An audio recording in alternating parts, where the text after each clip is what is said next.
The calcium in the fruit will strengthen the youngster's bones. And that's vital for baboons living on the edge.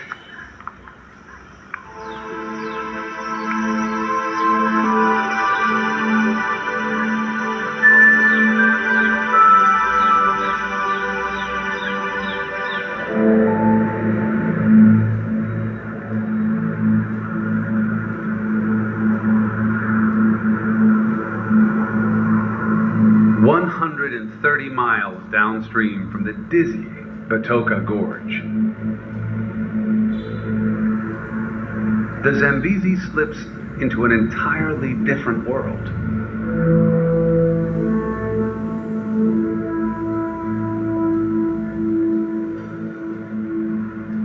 The water slows as it reaches the broad expanse of Lake Kariba.